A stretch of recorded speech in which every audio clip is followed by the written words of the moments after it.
Hey, everybody. Welcome to the Buck Brief. Special treat. My good friend, my old friend, not that he's old, but I've known him a long time, Andrew Wilkow. He's the host of Wilkow on Salem, the host of the Wilkow Majority on Sirius XM Patriot, one of my first buddies in the business. Mr. Wilkow, you're looking good, sir. How you doing?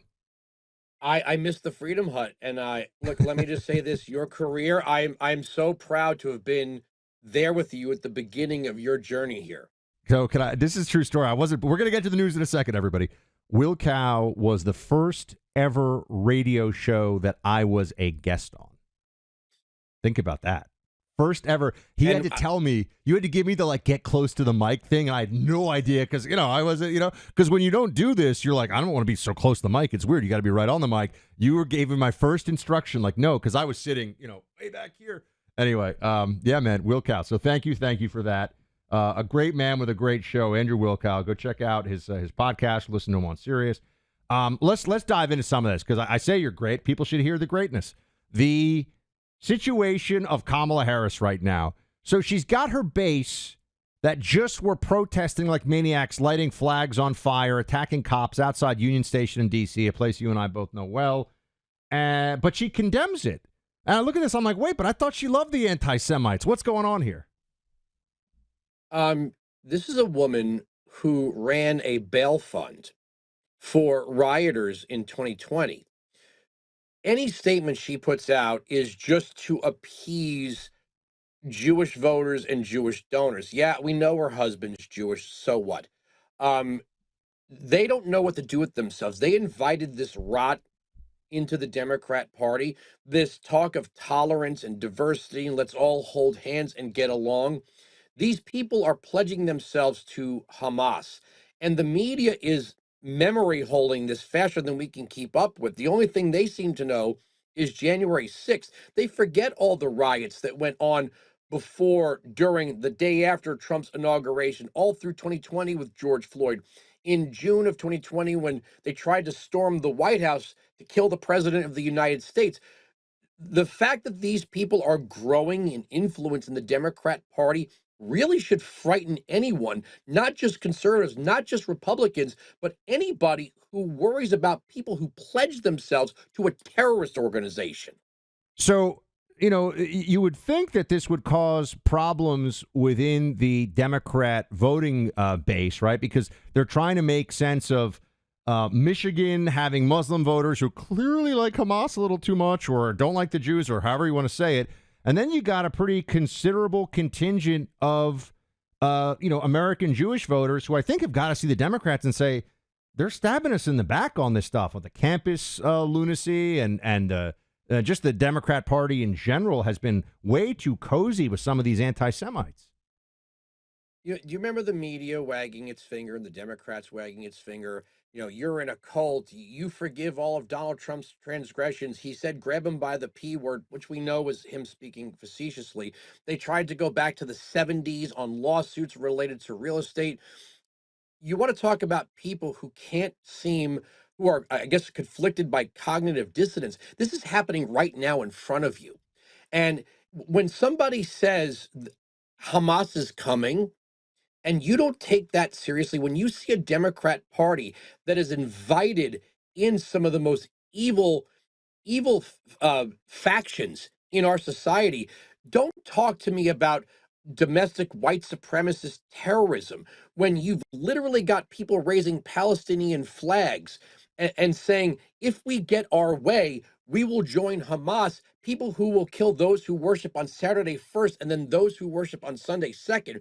It would be too easy, right? We were all college kids. Most of us were college kids. We know dumb college kid stuff, right? That you hope people grow out of. I don't think this is just could be easily written off as dumb college kid stuff. I think these people think there's a generational jealousy. I think they think they're being part of something revolutionary. They just don't know what that revolution is, right? They don't know what that means. They've never met someone from Hamas. They don't know what it means to live in Gaza. They think that they're part of some revolution against the oppressor of Israel.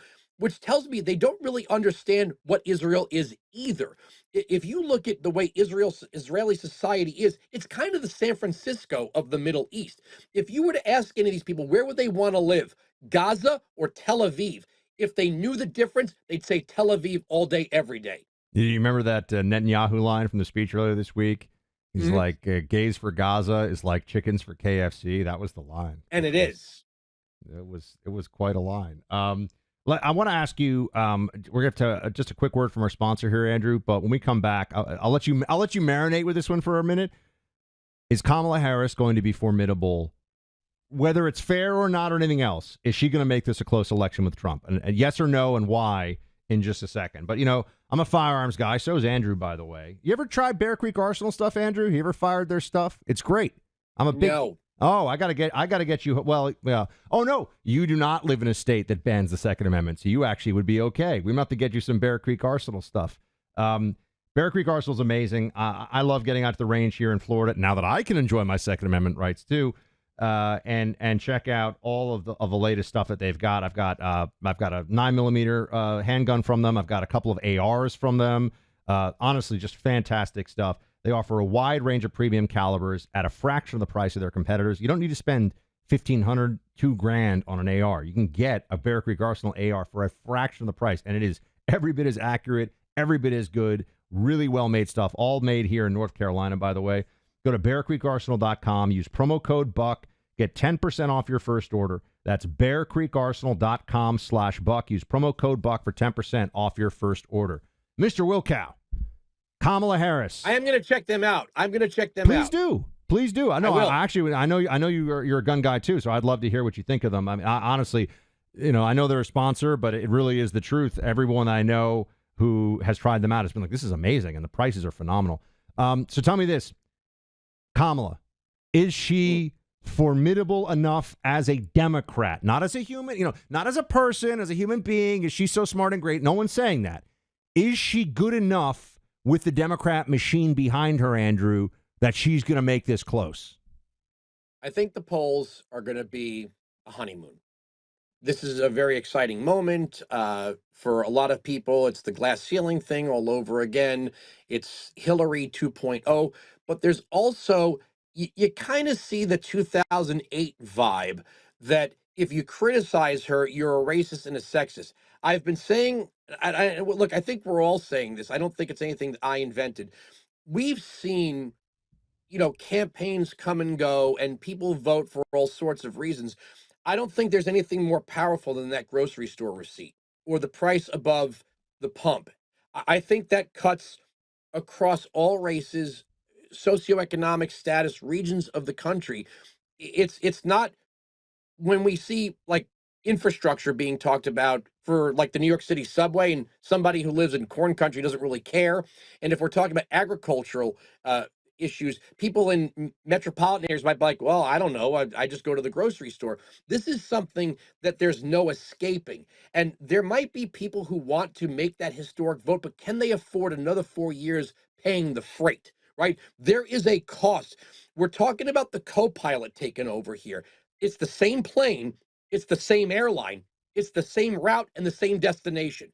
If you're voting for Kamala Harris, you're voting for another 4 years of exactly what it is we're living with right now. There's been no change in inflation. There's been no change in the border, and one is affecting the other. The cost of feeding, housing, and clothing 10 million people in the country illegally is being paid by everyone, and the most vulnerable people who thought that by voting for Democrats, the Democrats were going to spend lavishly on programs for them. The Democrats have shooed aside people in the major cities for migrants. And if they're angry about it, they have every right to be. Is she formidable? Yes, because Hollywood's going to get behind her. Mm-hmm. And there are going to be people who vote because of race and gender. But I think when push comes to shove, if it's your heart versus your head, I think lots of people are going to vote with their head and not their heart. Now, if you were advising Trump on this one, now I'm just going to say I've known Andrew a while, and you were not shy about dropping some bombs. Like you will say stuff, you will take it to the opposition, to the enemy, and not mince words. With Kamala, for Trump, This is they're going to have a debate. They may even have more than one debate now. Fox has thrown their hat in the ring to try to do another one with Kamala and Trump, which I think actually makes sense. I think if they're going to debate once, they probably should do it twice, because that was the plan for Biden. Should he go after her past? And we all know what that means. Or do you think is that a trap? Is we just want Trump to win? So what's the best approach for him so that he can explain who Kamala is to the American people? Is it all policy, or does the personal matter? It depends on how into the gutter she goes. I wouldn't draw first blood. The performance at that debate with Biden, they prepped for the combative Trump they got in 2020. They didn't know what to do with the policy Trump. And the policy Trump was amazing. And he got his zings in when he said, I don't know what he just said. He got his zings in. I think the reserved, policy focused Trump is the most dangerous Trump. And I think if they want him to talk about Willie Brown, which we all have done, but it's true. It's not like we're making this up. I think they want that Trump. If they don't get that Trump, he needs to give them the Trump they're not prepared for. And her record is abysmal. It really is. And I think if Trump is going to do what Trump is going to do. I thought his performance with Biden was near perfect. Yeah, it was excellent. If he doesn't give them what they're looking for, that's the problem for them. So I think keep that in your back pocket, right? If she gets dirty, you might have to play that game a little bit. But I think his record is eons better than hers. Yeah, I think I see what you're saying makes sense to me too, which is when you're Trump, you can focus on the accomplishments and the reality. You don't have to get. And I think it's likely she will go super personal. So then we'll see if he decides to meet her on that battlefield. I want to ask you about speaking of Trump, the attempted assassination and just where you are on that investigation, what we found out about this. And just like the shrapnel thing, the FBI director said, as I'm sure, again, you're a gun guy, I'm a gun guy, and we both know, we're like civilian gun guys. There's, we have friends who are SEAL Team 6 operators and stuff. We're not saying we're that, but we both know enough about firearms to understand, shrapnel from a 5.56 round. We'll get to that in 1 second. It's hard to imagine what Americans, or rather what Israelis are dealing with day in and day out as an American. Everything changed on October 7th. Hamas engaged in horrific, barbaric attacks, took hostages, and now the war is still ongoing. That's why so many in America realize this is a time when Israel's friends need to stand up. I've partnered with the International Fellowship of Christians and Jews, the IFCJ, for that reason. This organization is dedicated to showing Israeli citizens they're not alone, and Christians like you are supporting Israel through the IFCJ every day.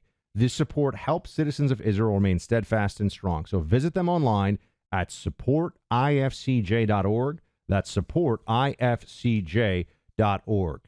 Andrew, FBI director, our buddy Jim Jordan, ask him questions. House Judiciary. FBI director says, we're not sure if Trump got shot or if it's shrapnel. What the heck is that? This is I feel like we're in and I said it on my radio show that Kamala Harris is now the Mandela effect candidate. That we all saw it, right? We all saw it. We saw, I believe the photographer was a New York Times photographer, and forget how you feel about the New York Times. Whoever got that picture should get a Pulitzer. But we literally saw the slow stop frame. We've seen the animation that explains the trajectory, and you don't have to be SEAL Team 6. Weekend shooters shoot out at 150 yards, right? If you've got someone that somehow got a rangefinder, flew a drone over, scaled a roof, and got into an unobstructed position, you don't have to be an expert marksman to make that shot. There are optics you could order online that will basically zero you in pretty quickly. Well, So this kid used. Wait, hold on, Andrew. One thing, this kid apparently used iron sights. That's what we're being told. Iron sights. I was told I had a guy tell me, I had an intel guy tell me it was a red dot. So we don't even really know. I mean, we know they kept saying but isn't that the point style. that we can't know the most basic and straightforward things about this, but they're questioning whether Trump actually got hit? Why? I think they're trying to take the heat off the failure here. This is a failure. I asked Jonathan Gilliam, Navy SEAL, FBI agent, Terry Shepard, Green Beret sniper, and Charles Butt, former Secret Service agent, and Gary Byrne, former Secret Service agent, about all of this, and they are baffled how this kid. I asked the question, what's worse, if a foreign agent, a foreign clandestine unit, the most trained people in Russia or China or North Korea or terrorists that have spent training with state sponsors of terrorism were to put together a crack unit of guys who could, defeat the Secret Service versus a 20-year-old weirdo who comes from, Gamer Central Casting. Who's worse? Some 20-year-old, like, potential incel basically defeating every layer of security. What's worse? And it seems like it's kind of worse that some 20-year-old kid with no training, no experience, basically just being able to climb up a ladder in full view of the public, and the public is going, "Hey, there's a guy up there with a gun." All of that adds up to utter failure. And I have to wonder, is Christopher Wray trying to be protective, perhaps, of a fellow law enforcement agency? Is there a fear that that sympathy for Donald Trump will affect the outcome of the election? I don't know. I don't know these spooky people, but it scares me that the director of the FBI could sit there with a straight face and try to cast doubt on this. Yeah. That frightens me. Bizarre, right? I mean, and not going to work. And so you wonder, is it just desperation or, but Andrew, we're coming up on time. I just wanted to All right. put out something fun. No, we're not there yet. Hold on. Don't run away. Oh, Andrew's very busy. He's got his TV to do. But anytime hold I on. get to hang out Hold with on. you, look, I know. yeah, look. But I want to ask you a hangout question. I've got to do a quick read here, All but right. I'm asking you a hangout question. As soon as we come back, you can think about it because you're wearing a Pantera shirt. Now I'm going to admit to the audience that I can't even think of a Pantera song. That's on me. I don't know Pantera. I know you're a Tiesto Dead Mouse guy. I used to listen to a lot of EDM.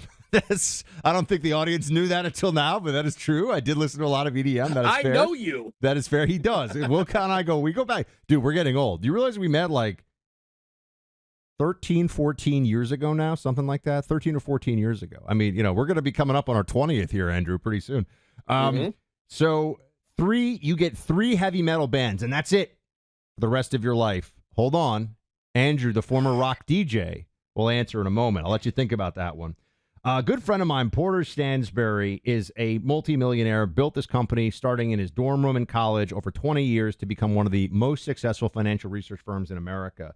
But he decided this year to cut his salary to $1. It's a publicly traded company. It does hundreds of millions of revenue every year. Why would he cut his salary to $1? Porter's making a point, one that he thinks you need to know about.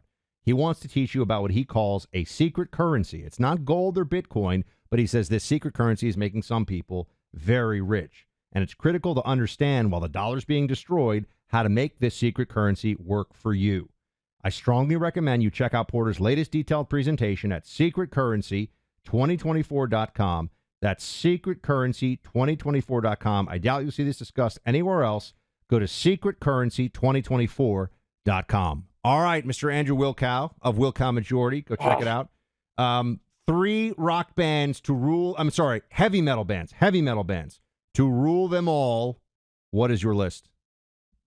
All right. Well, I don't know if Stained is considered heavy metal. I think that's considered new metal or alternative. We'll include it for the purposes of your list. So we got Stained. Okay, so then I'm going to say Stained because I've known Aaron Lewis personally for 14 years, and I know from just sitting with him the emotions that led to the lyrics, and they are undoubtedly bigger now than they were 25 years ago. And I watched them as I came up in music radio. I watched them come up, and then to have him cross over and be equally successful in country, I just think Aaron is in a category unto himself. Okay. Pantera is, if there's any band that captures your, I guess, anger and frustration, and just is the cathartic letting loose of how I felt maybe when I was 20. There's just Dimebag Darrell is just there's no one like his guitar riffs, and then you're making it hard here Yeah, that's because right. Hot I'm seat. I also hear a the huge sizzle. I am also equally a huge Prong fan. I know that's bands that start with P, and Tommy Victor is to me equally a riff guy. Oh All God, right. I'm gonna. Anthrax. You know what? Anthrax was a first love, but Scott Ian's politics have really kind of. I saw them recently, and they were incredible. I can't do three. Three is too. Ah, Because then there's see, Avenged isn't it Sevenfold. funny? Yeah, all right. I ask how the election's going to go, and Andrew's like locked in like a sniper rifle. But I ask about rock bands. It's like, how dare you, sir? There are too many loves. Anyway, a true rock DJ, Andrew Wilkow, and also a great talk host. So check out Wilkow Majority. Andrew, when I'm in New York, I want to come by and hang out in the studio again. It'll be like nostalgia. I'll Anytime. come on the show. And Anytime. great to see you, Anytime. man. What and, if I come to Florida? You're down in Miami you now. come hang out. I got a space here for a guest. I mean, I got a home studio. You come here anytime. Though Clay and I do the show, no problem. So you come check it out. Good to see you, my friend. Thank you so much for joining us. Anytime.